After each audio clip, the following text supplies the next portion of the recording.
Okay, recording is now in progress.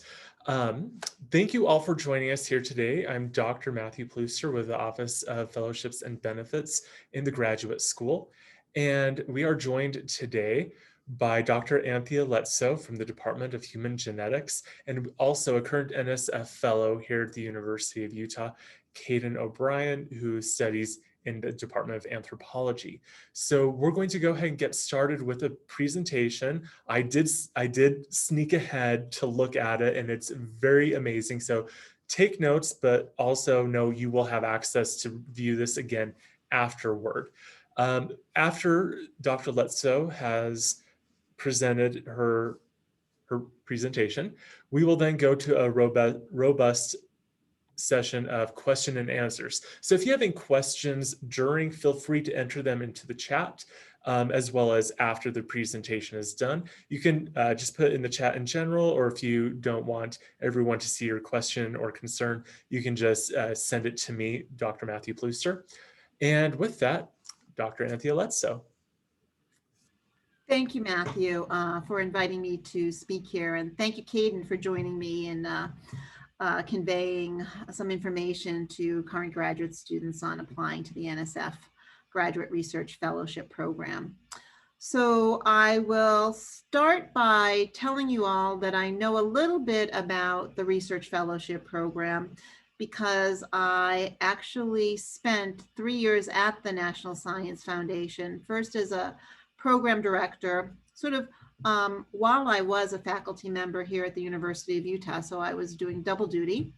And I served as a program director in the biology directorate, and also as the science advisor to that biology directorate. And as part of my duties while I was there, I also chaired some of the review panels for the NSF Graduate Research Fellowship.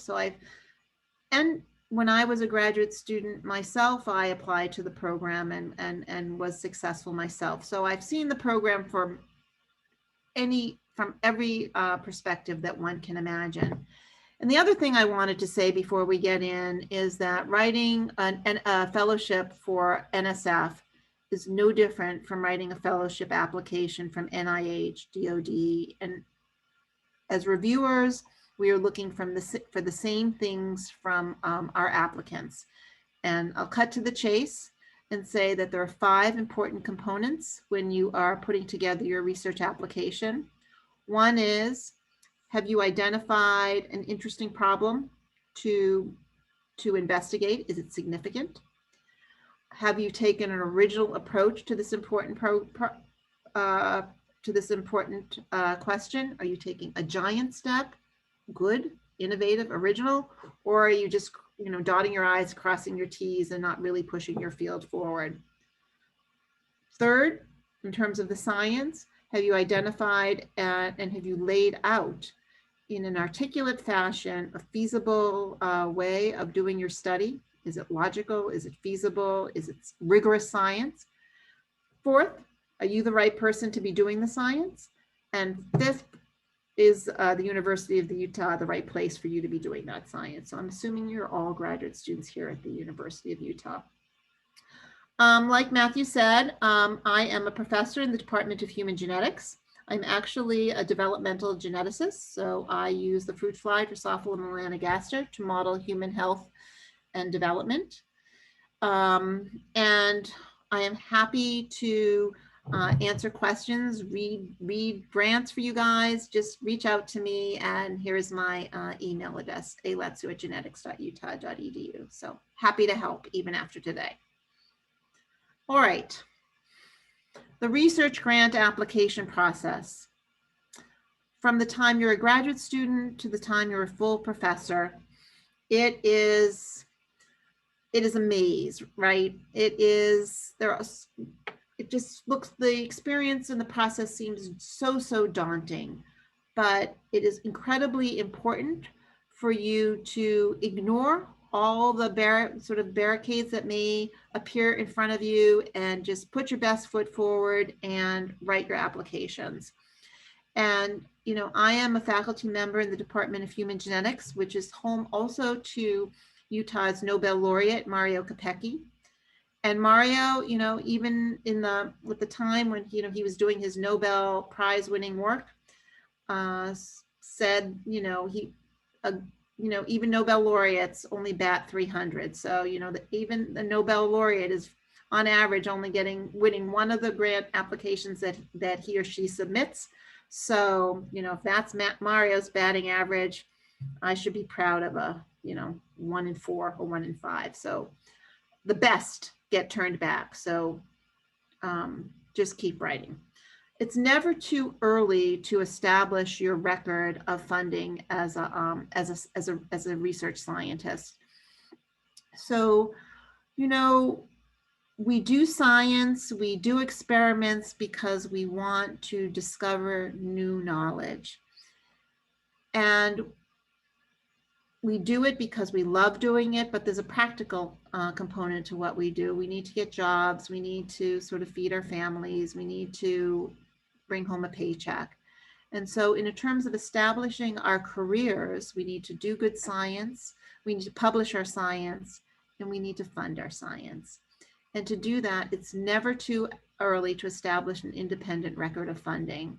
So these are one of the things that, when you apply for postdocs and jobs, that people are going to be looking for. They're going to be looking for good science, published science, and also a track record of funding. Is the science fundable? When you establish an independent, so one, start writing now. It'll establish an independent record of funding. It'll give you research flexibility. The award, at least for a career award, is going to go with you. So if things don't work out, and this is especially true at NSF, the money goes to you, not your PI. So, hopefully things will work out, but if they don't, you can take that money and go do something else somewhere else.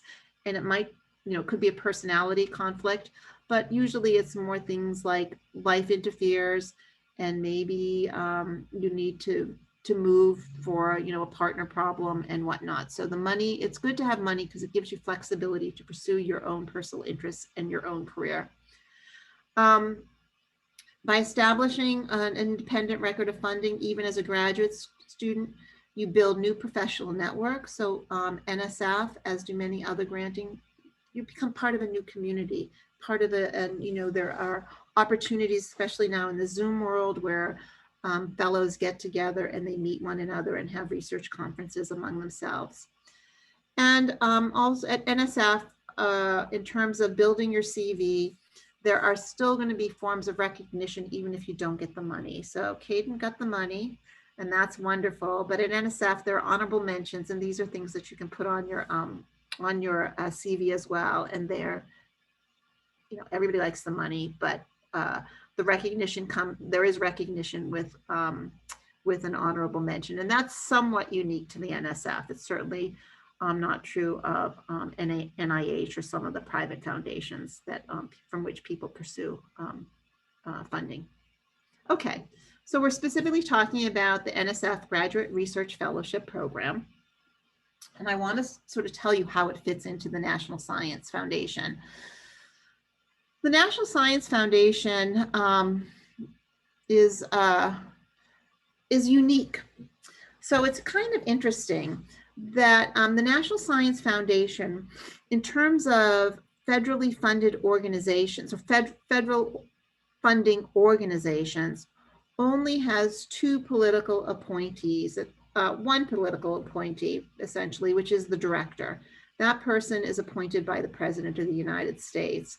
The National Science Board, which sort of advises the director, is actually also a political appointment, but it's not really part of the National Science Foundation per se. So we have the director, who's the kingpin in the NSF, and he works alongside, he or she works alongside a deputy director. It's currently a he. And then within the National Science Foundation, there are directorates, which sort of correspond to what we would think of as departments at a university. There's a directorate for biological sciences. That's who funds my research. There's a directorate for computer and info sciences and engineering. There's a directorate for engineering, geosciences, physical sciences, social and behavioral, and those are our science directorates. There's also there's what is equivalent to our Office of Sponsored Projects, is the Office of Budget, Finance, and Award Management, and Resource Management. These are sort of personnel things. And then there's also a directorate for education and human resources.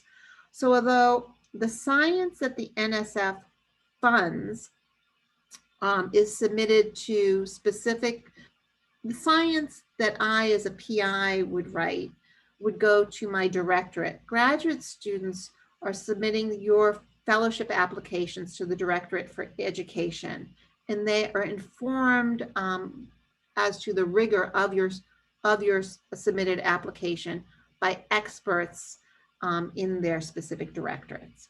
Okay.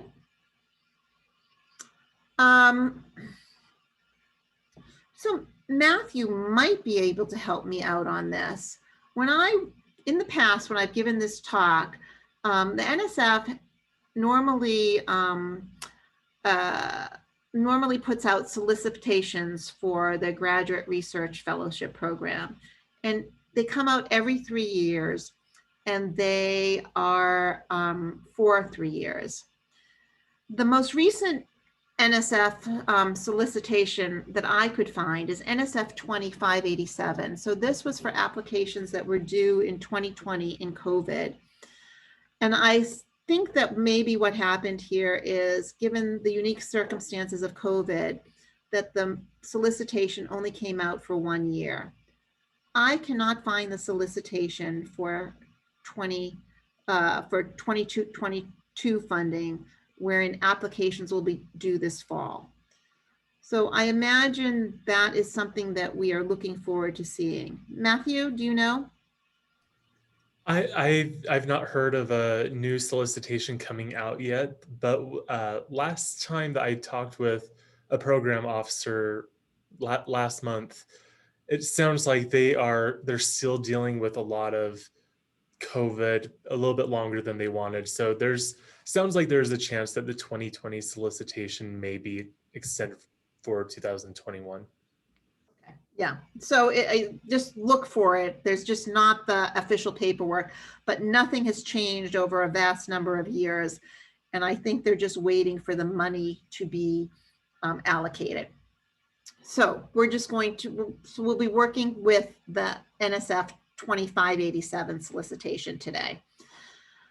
All right, so I just told you that, so all the directorates of the National Science Foundation participate in the Graduate Research Fellowship Program. Key elements of this award. The award can span 5 years, but there are 3 years of support in that 5 years. So if you need to take a leave of absence or something like that, but your award is for 3 years within a 5-year period. The stipend hasn't changed in a few years. It's $34,000 per year with a $12,000 educational allowance to the institution. There are professional developmental opportunities that are available to awardees, opportunities for international research and internships, grow and grip. And there's also access to a supercomputer and some databases. And some of these things are, the supercomputer access, I believe, has in the past been available to recipients of the honorable mention as well. But we're all in this for the $34,000 stipend. So we're going to talk about writing to win it. And the other thing, again, and I mentioned that earlier, this sort of 5-year span sort of allows career life balance if you need to take a leave for any reason. That is allowable. So basically $138,000 over a period of 3 years.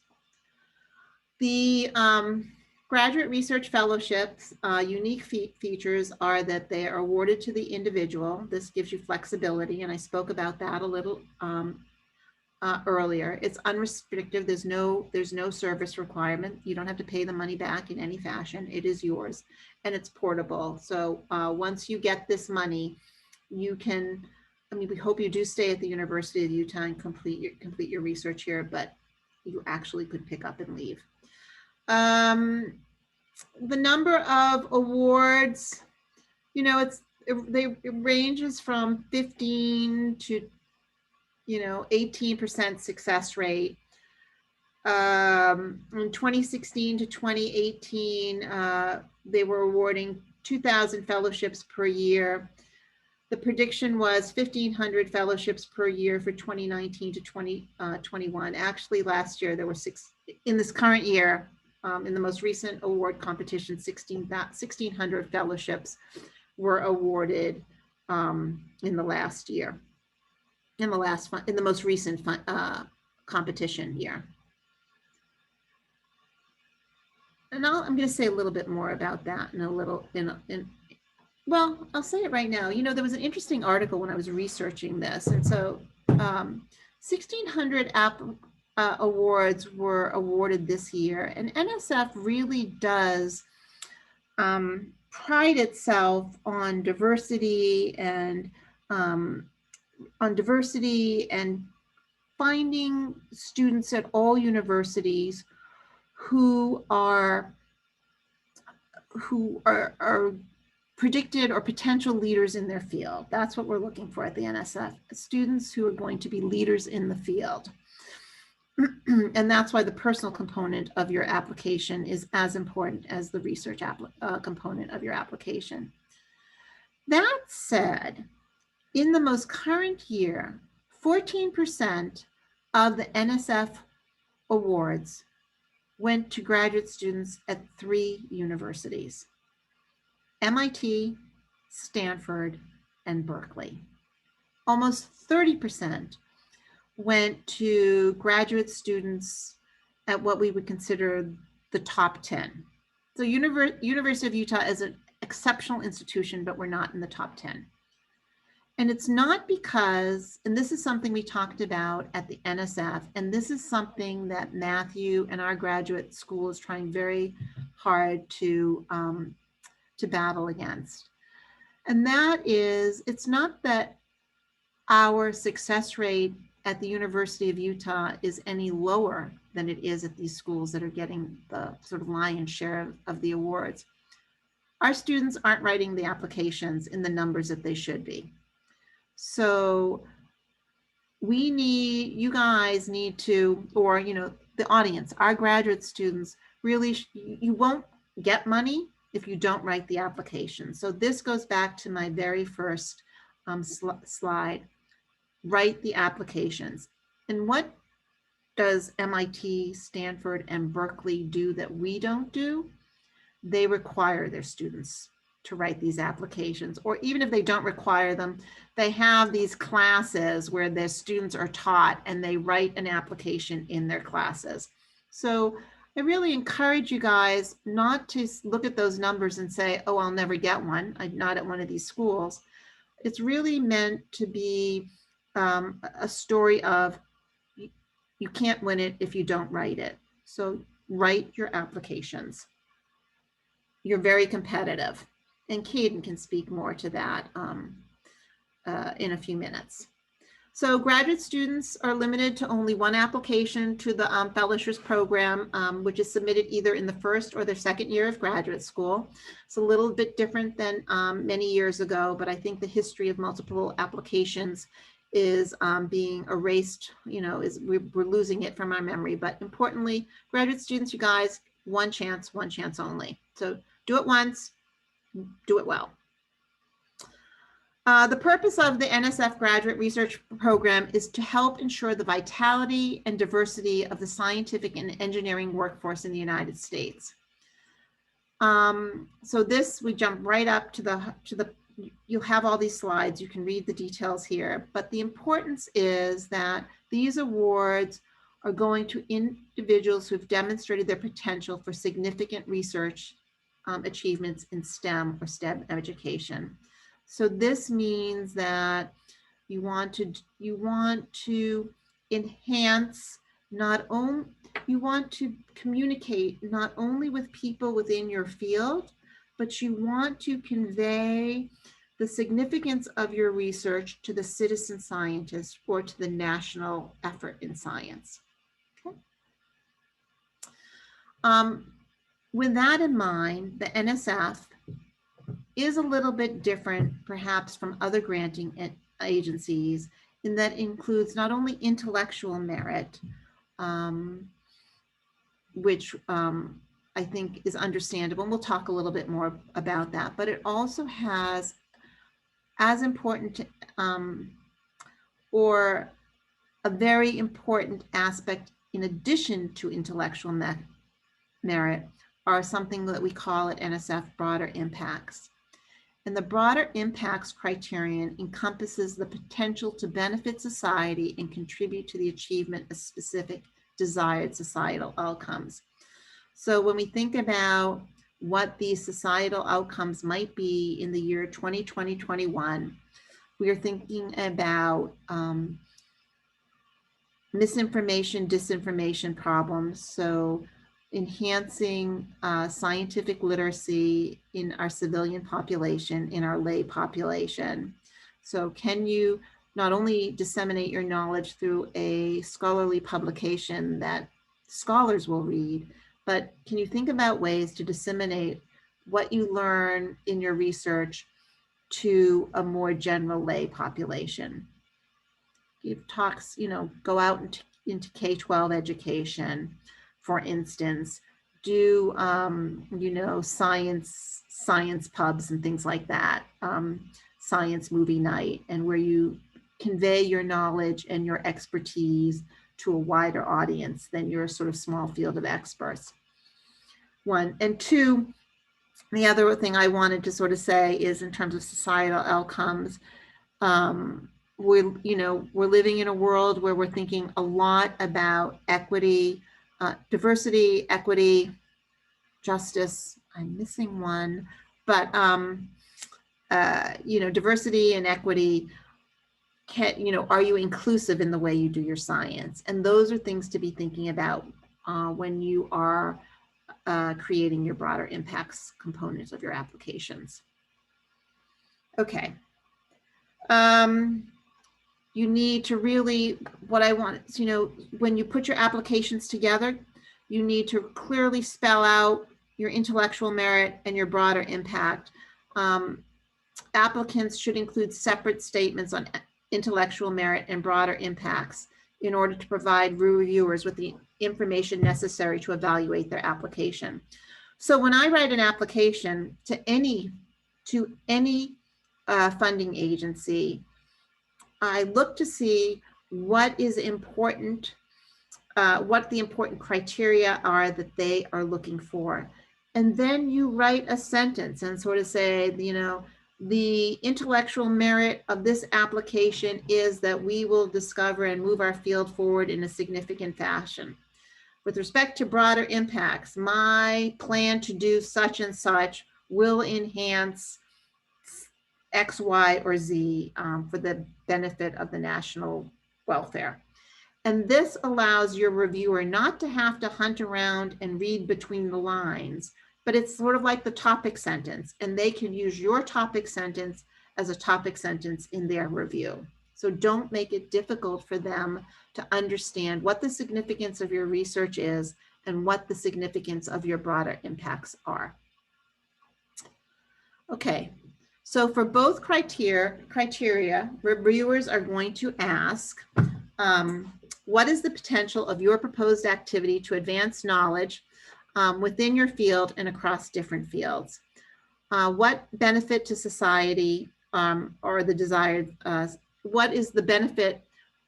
How does your science contribute to the benefit of society or advance desired societal outcomes? So those are the most important questions and are at the crux of the proposal you're going to put together. They are your intellectual merit and your broader impacts, the two major criteria for the NSF. And then, in terms of measuring your intellectual merit mostly, but your broader impacts, they're going to ask, are you creative, originally, and potentially transformative?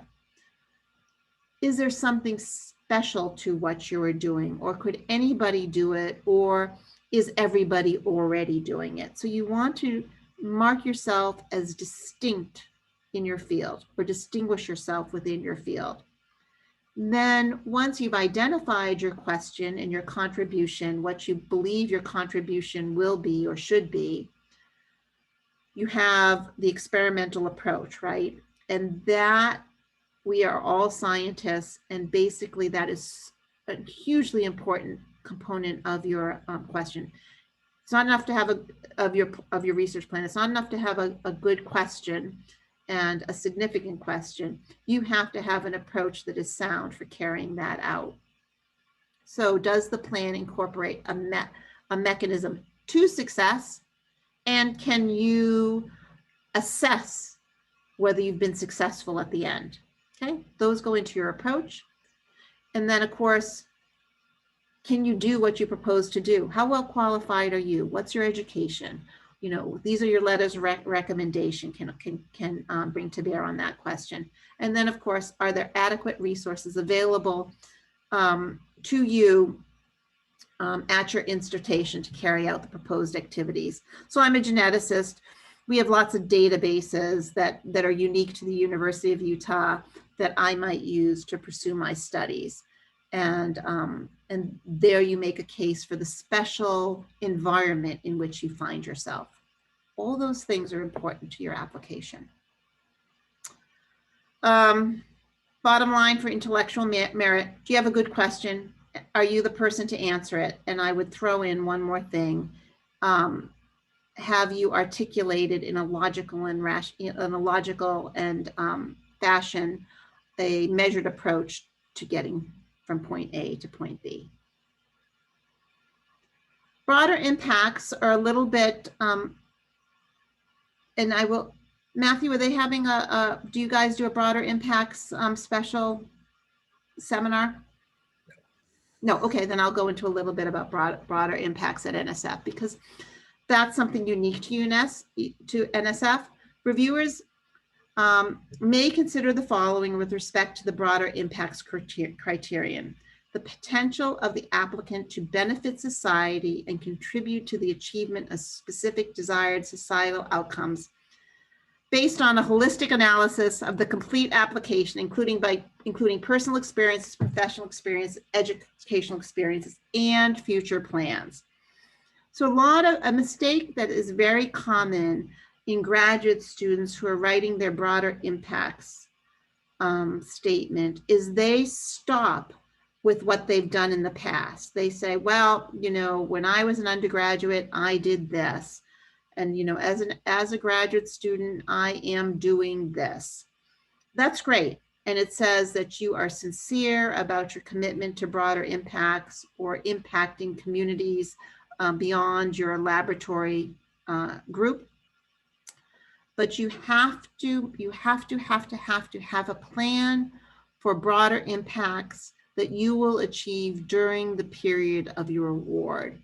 So don't live on your laurels. You do need them, or they will help you. If you don't have them, that's no reason not to apply.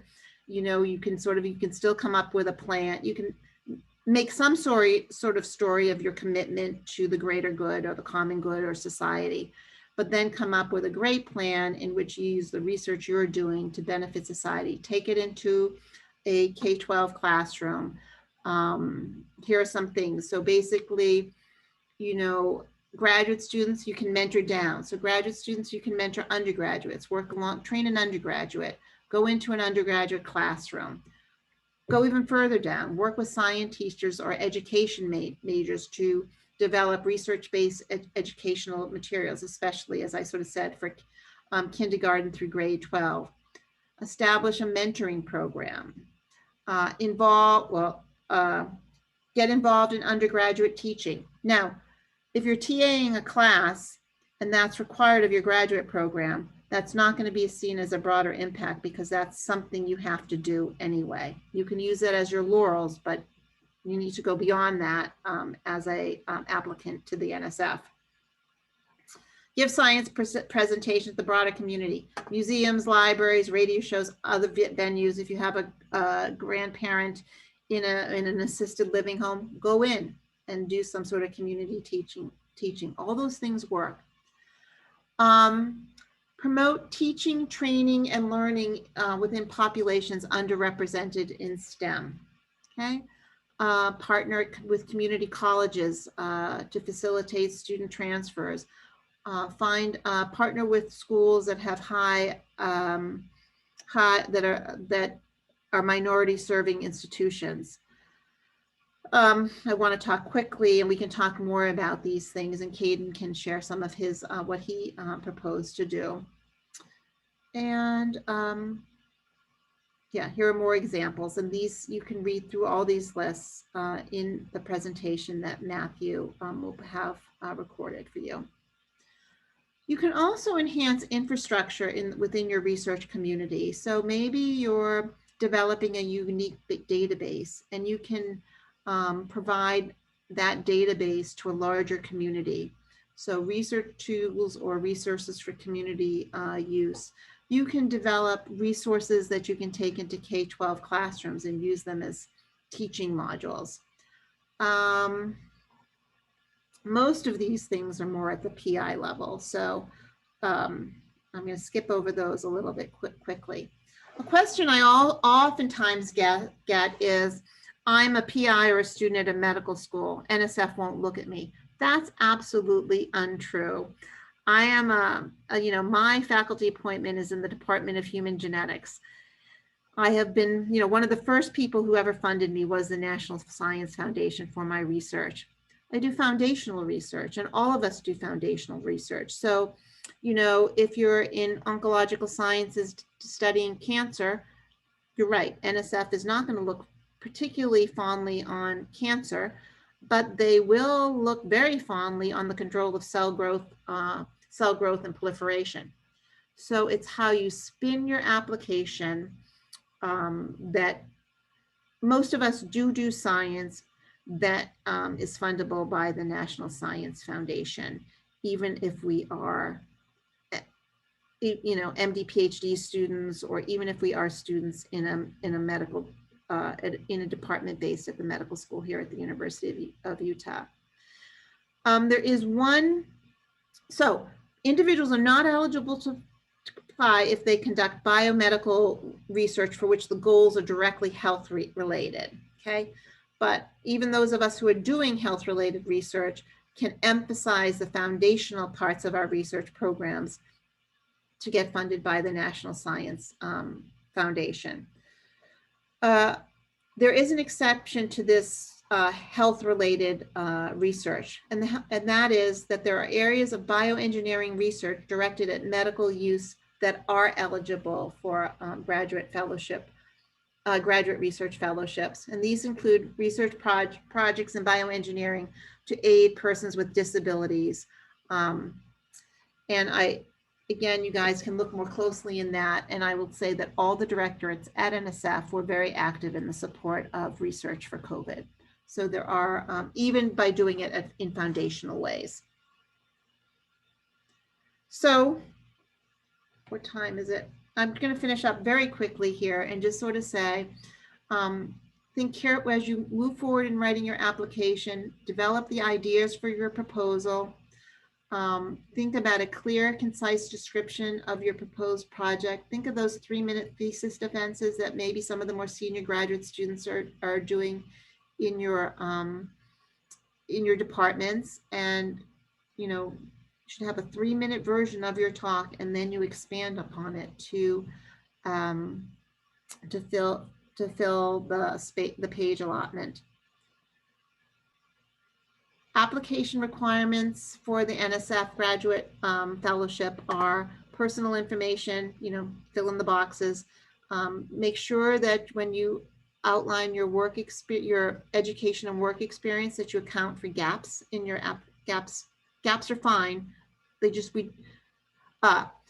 Detours from an educational path are fine, even if you're trekking across, trekking in Nepal for a year. Just tell us what you did during that year. Total holes are frowned upon. Make sure your transcripts are submitted. You have to identify your proposed field of study, and this helps the program directors assign you to the proper study section or panel. And then the other thing is, give make sure your statements, your research plan is only 2 pages, your personal statement is 3 pages. Make sure your reviewers are well aware of the deadlines for submitting their letters of recommendation. If you have a hole, don't worry about it. Nobody is perfect. They're looking at the big picture and they're trying to determine your potential for success.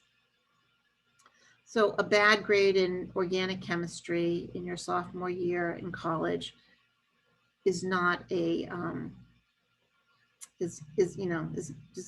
does not mean you're out of the competition. The way applications are reviewed, and then I'm going to open this up for question and answers. The way it's kind of interesting at the NSF, the way fellowships are reviewed. They get 18,000, 16,000. They get tens of thousands of applications for these fellowships, and they are just parsed into these review panels. And for the fellowships, they have always been online. Even before COVID, there were never any face-to-face panels with which they were reviewed. So the downside of this massive sorting through applications is that your application actually won't get discussed unless you're sitting on the fence. So what the reviewers do is they rank all their applications, and then NSF sort of takes them just from those reviews and those scored applications and takes the top X% and says, you're funded.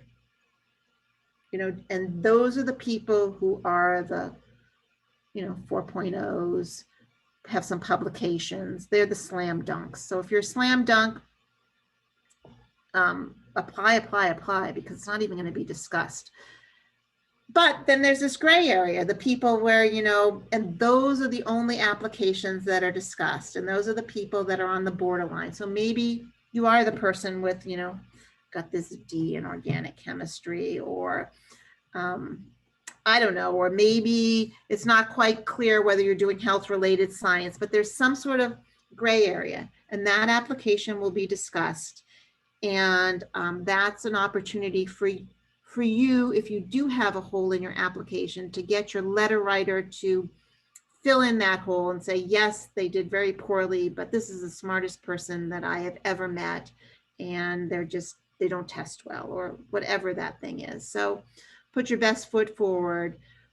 If you're a slam dunk, apply, because it's a done deal, and your application will be discussed if you are if there's something that's a little bit less than perfect in your application.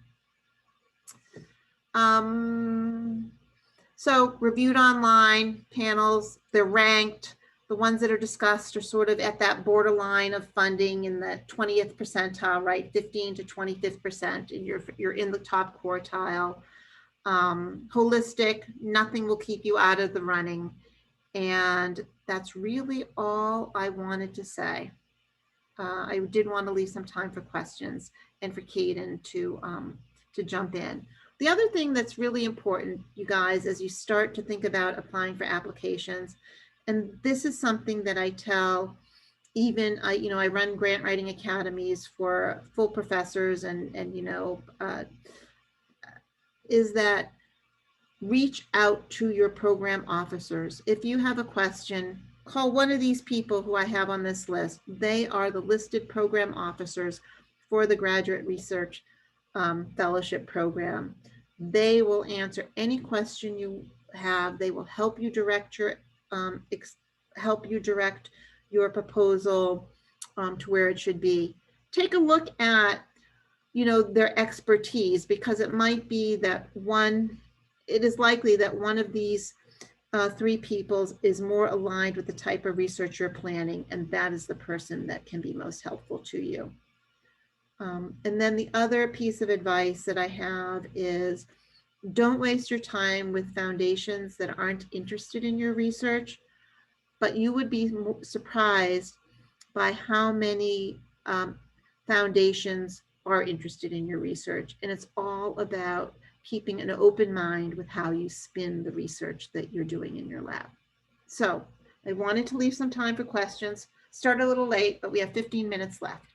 Caden, did you want to, and the other thing, you know, what's really nice about having both Caden and me here is that I'm a molecular biologist and Caden's an anthropologist. We're very different types of scientists, and there are nuances for the different types of science that we do, that we all do.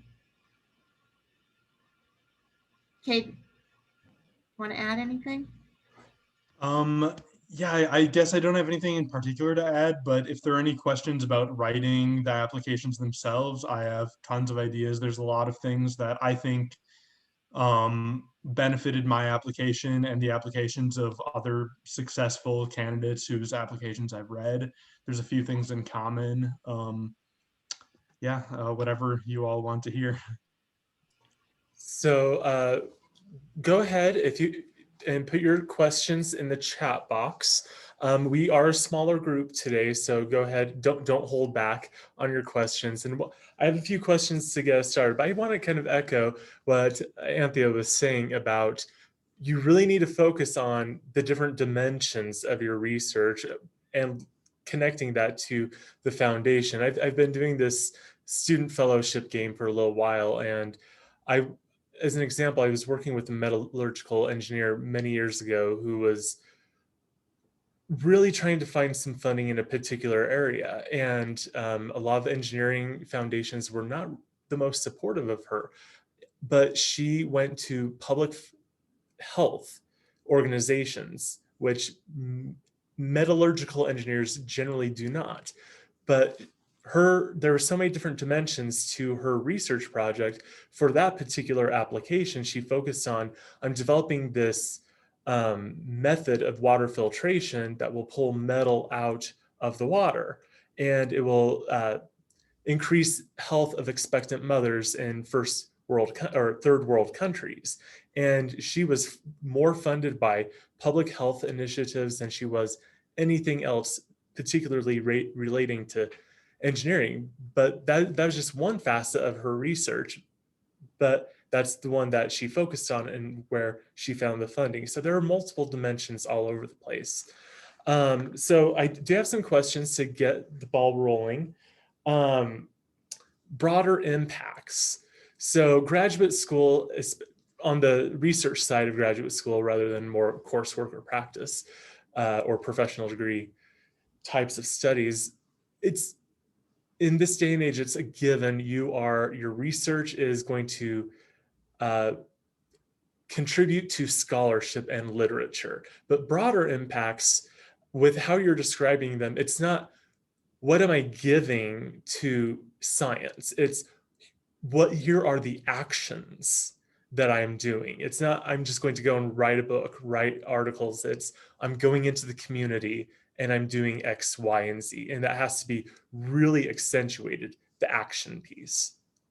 You have to have a plan for your broader impacts, just same way you have a plan for your for the research, for your scholarship. And what really helps, you know, if you say what a lot of people say is I'm going to, Big Brothers Big Sisters, or I'm going into a K-12 classroom, or I'm going to partner with a museum. You need to name the person. It is beneficial to actually have a name of a person that you will be working with, because this says that actually you have thought about the plan and you've made some steps, and it's not just giving lip service to something. You know where you need to go. You don't have a lot of space to do it, but if you can sort of say, I have partnered with this kindergarten teacher, I have partnered with this high school teacher, name them and the school. I partnered with a principal. I partnered with I'm part of this community, this thing that's happening in my at my university. Name it, be specific. That's incredibly good advice, Matthew. Yeah. Yeah, and I'd say the biggest thing with broader impacts is that of all the parts of your entire yeah, of the entire GRFP application, the broader impacts component, specifically of the research statement, is I think the most benefit, or like the one thing that varies the most between like person to person, but it's kind of what can like make or break your entire application. Different people have completely different ways. So like, for example, with mine, all of my work, all of my research takes place in Kenya. And just keep in mind the things that you think people would be looking for and combine it with what you're already doing. So in my case, I remember going to this thinking like, oh no, like I don't do a whole lot of public outreach in Utah. Like I don't go to schools and teach. I don't really do much through the museum or anything like this. But then all of a sudden hit me, it's like, oh, but a lot of the things that I'm already doing in Kenya are already like these things that would totally apply to this. So it's just a matter of putting into words some of the things that you already do to, it sounds like cliche, but like make the world a better place. And yeah, just like say that in a couple paragraphs and it'll go a long way. So broader impact, the action piece, it literally is the world. It can be just down the road in your backyard, but it could also be halfway across the world. So And, that, and sorry. No, I was going to sort of say that Kate is so right. It can either make or break you. You know, I've seen, you know, just incredible research, beautiful, you know, in a Nobel laureate's lab, or let's say, for instance, and then the broader impacts are just not there. You are out of the running. And we sort of talked about that gray area. I mean, the fact remains that probably everybody in this room is doing great science and can put together a really rigorous research statement. And then how do you parse through the, you know, all this great science? Well, at NSF, it just might go to the guy who articulated the best broader impacts plan. absolutely. Anthea, something that you mentioned, you were talking about EDI, equity, diversity, and inclusion, and you mentioned very distinctly, talk about the inclusion in your science. Can you elaborate on what you mean by equity, diversity, and inclusion as far as your science, your approach goes? Well, when I think about it in terms of, well, so inclusion, if people are doing population studies, of course, you need, you know, um, uh, to include different populations and, you know, from, we can't just be white men in the United States, for instance. The other thing that I think about in terms of equity, diversity, and inclusion a lot is that different populations don't have equal access to scholarship and opportunity.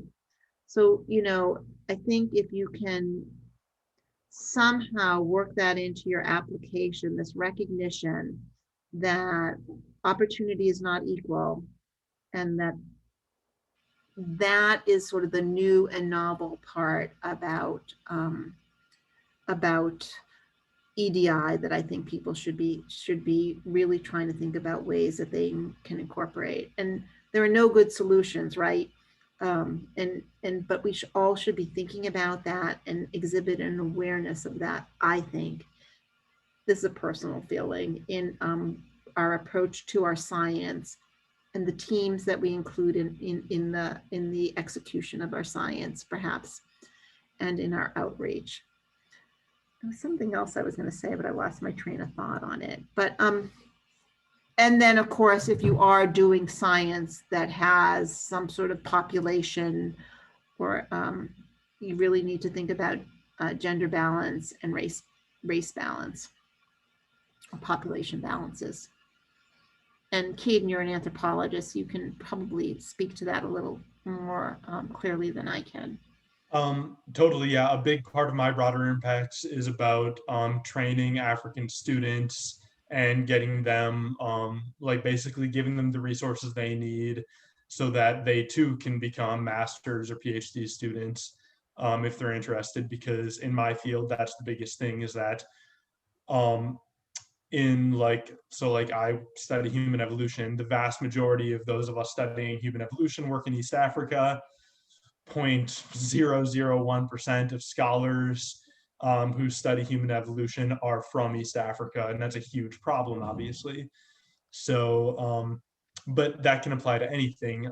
If you work in the US, you can discuss training minoritized students, reaching out to communities of color, like generally underprivileged communities with less access to science, and show that you can be a part of the solution to the problem, bringing more people under the fold of science, and just making science a more inclusive and represented place. Yep. And sort of going back to that, another way to think of broader impacts, for those of us who might be in the sort of health-related sciences, NIH's secondary mission is human health and disease, to cure human health and disease. NSF's mission is this sort of education mission. And so however you interpreted that and enhance that by improving tools in a classroom, changing who's in the classroom, which I think is what Caden was sort of talking about. Those are all nice ways to think about broader impacts for the National Science Foundation. So a sort of final question before we get into last pieces of advice from both of our facilitators today. Imposter syndrome is something that we've been talking about more and more on campus in the past couple of years, and especially during COVID. We've been really hitting that home, the realities of that and how to manage that and work around that, especially in grad school. It's a very, very real thing. So from both of you, Anthea and Caden, have very unique perspectives, differing disciplines, as well as different experiences on different timelines with NSF-GRFP. And as Anthea mentioned, talking about the 2021 recipients and the breakdown in different schools, here at the University of Utah, she said, the difference is we have qualified people who are not applying for this. So when we talk about imposter syndrome, people saying, I have XYZ background, I don't belong here, or I'm first gen, they would never award someone like me this sort of award, or this is just such a really funky area of research. No one wants to hear about that. These are some very real things students have mentioned to me. What advice from both of your perspectives you have on how to combat that and get to the other side so that they can submit their very successful, their very well-prepared application? Caden, you want to go first? Play to your strengths. Everyone has something that applies to each of the parts of the application. Everyone's like research on here. If you've made it to grad school, something about your research is unique, and there's a way you can spin it. I mean, it's just a matter of like selling yourself, being your own publicist. Just get people outside of your discipline to look at your application and find the ways that you can convince them that your research is important. If you can convince your friend, then you can convince an NSF committee. Caden said it perfectly. I have very little to add, except that I understand that it's sometimes difficult to toot your own horn, but there is something special about you, about each and every one of us. We do have, each and every one of us has a unique expertise and a unique story that got us to where we are. And you just have to somehow find the confidence to write this about yourself. And it's hard sometimes to write these, we call them brag statements, and maybe that's, and actually at NSF, this is where, we had to write, for a review, a brag statement. So you might just, learn how to brag about yourself, and don't lie, and don't exaggerate, or, but there is something worth bragging about it. And if you can't identify that about yourself, how do you expect someone to read between the lines and say it? Just come right out and say it. And it's hard. And I think Caden's other point that I want to underscore is you should never send something out that hasn't been critically reviewed by your advisor and your close friends, and you should, you want to hear it from them. You haven't bragged about yourself. What about this experience that you've had? So make sure you have anything that you ever send out critically reviewed by as many people as possible. And that means you need to give it to them, not the night before it's due, a couple weeks, a month, ideally, so that they can, so that you actually have time to make the changes that they suggest, which could be huge. Yes, you bring up something that we talked about in previous sessions, particularly our first workshop on strategy. You do not want to wait until the last minute to get started. The applications are due in October, but you want to spend your summer working on this. You want to take your time to make sure you're getting everything in there, you're meeting all the requirements of it, you're getting reviewed, you're working with your faculty mentor, you go to the writing center, you have several sets of eyes on it, so that number one, it's a good quality product, and two, you're not burning yourself out while producing it, because you still have to worry about, you're in grad school and meeting those expectations as well. So that's a really important thing to point out there, as well as timeline is absolutely crucial in getting a head start on that. True, Matthew. I mean, and Caden, you need to submit these through our OSP. So actually your deadline is a week before the foundation's deadline. Good point. And that's something students might not know. Yeah. Okay. So this has been a very succinctly filled, very, very information-packed workshop today, and this will be online I'm gonna guess in the next day or two, for everyone to refer back to, share with your faculty mentor, share with classmates or students. When working with faculty members, this is something that Dr. Letso and I have talked about. We have an incredible faculty here, but they just might not have experience with NSF. So work together and share the resources that you're looking at with them, particularly if they've not been down this road of mentoring a student in that way, because it is a very important partnership and it's going to show on your application. So any last pieces of advice from either of you, anything from writing process to timeline to self-care when it comes to all things NSF related? I think that, what I would say, my last parting shot is, I actually think grants are ours to lose. If you give yourself enough time, the pay line is, so many people write bad grants because that's why I'm sort of saying they're ours to lose. So many people just don't give enough attention to the process. So you can count on half the people in the competition to have slapped something together at the last minute. So this 20% pay line is really more like 50%, right? When you think of the things that are competitive in there. So they're yours to lose. Take care of yourself, write early, write often.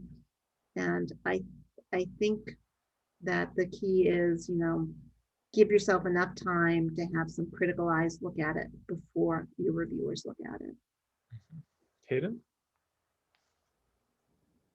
Yeah, I totally back up everything that you just said. Have as many people look at it as possible. If you can get your hands on successful applications from previous years, by all means do that. And yeah, feel free to reach out to anyone. I mean, Matthew, you have all the resources at the office. There's a ton of people at the university whose job is to help write grants and things like this. You shouldn't be doing this alone. It's way too much work for one person. Absolutely. And if you don't know who to reach out to, Dr. Letso did provide her information. She's a wonderful resource and very open to this. College of Engineering does host a number of writing Saturday workshops where no matter if you're biology or genetics or chemical engineering, no matter your discipline, show up. You've got a bunch of experienced people there to help you. We've got different offices on this campus that can help with grant writing or proofreading and such. There's so many resources. If you don't know who to talk to, please reach out to me and I will help connect you to whatever you need.